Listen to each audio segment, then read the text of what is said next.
To commend any leader that distances themselves from Museveni. Museveni has nothing new to tell or lie to the public. So Museveni being illegitimate because he is, I would encourage every leader to shun him, to distance him or herself away from Museveni. That is what Museveni deserves. The president will be addressing the House and we'll have a sitting in Kololo.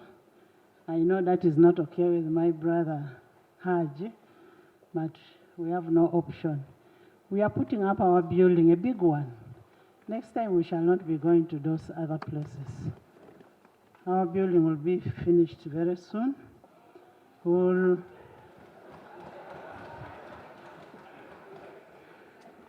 Honorable members, we are going to have that building finished, and we are going to have offices for all members of parliament. Where lands is, where development house is, the construction is starting. And in 1 year, you will all have offices there. It's about the decision taken by Cabinet yesterday, seated here, to the effect that, one, we resolved that we excuse ourselves from attending the address by Mr. Museveni tomorrow at Kololo, where we expect a repeat of the speeches that he has rendered to the country before. And our decision, one, not to attend, and two, to urge all our bona fide opposition members of parliament not to attend, as premised on the following reasons. Number one, we feel that he is addressing us illegitimately for as long as he holds political prisoners, especially those from the opposition, unlawfully in known and unknown places of detention, in gazetted and ungazetted places of detention. We believe and know, like many other right-thinking members of our society do, that Mr. Museveni is detaining those people as prisoners of conscience, simply because we opposed him, we went to the ballot with him, we defeated him, he rigged the vote. Therefore, he's doing all that to diffuse what he perceives as tension arising out of his criminal act of rigging a national election.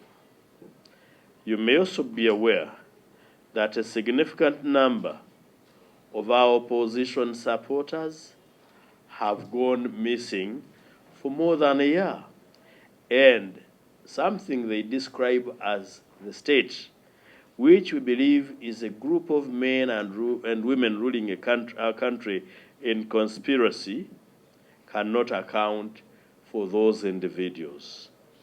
Those individuals in illegal captivity are people's husbands, people's sons, people's brothers, people's fathers, people's relatives and friends.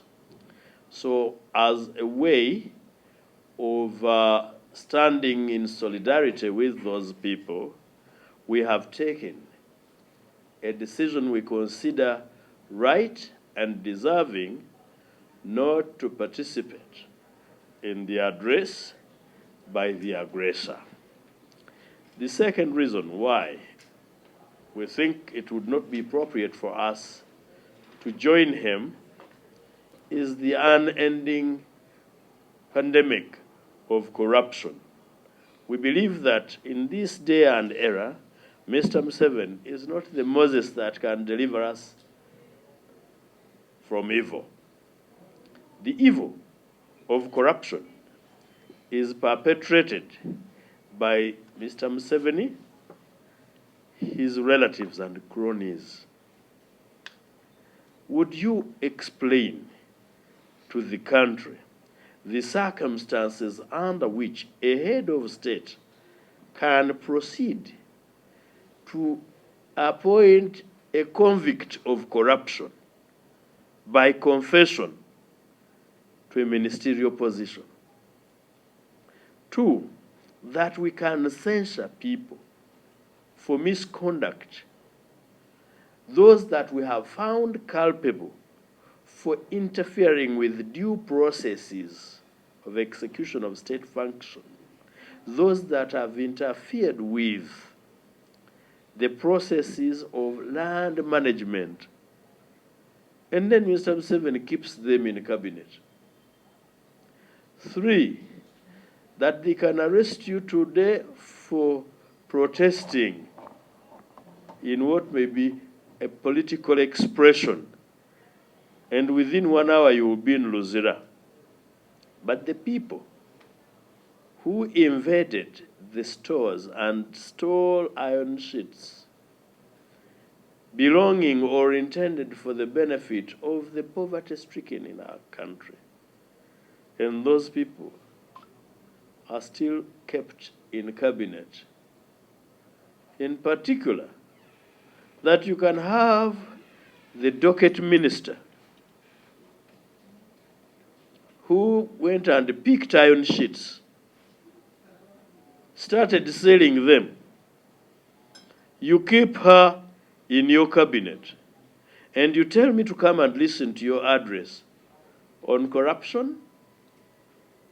We have better things to do.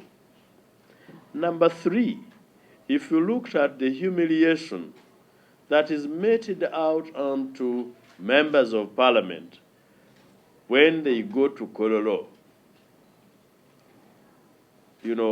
phones removed, including our work gadget, which is officially given to us to work, the iPad, it is removed.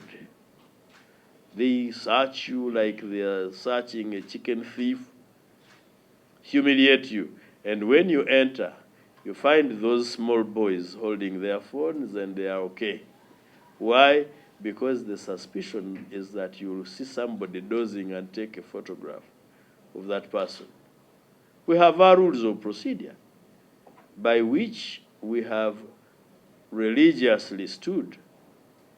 I'm sure you know a significant number of his ministers who sleep in parliament. You have not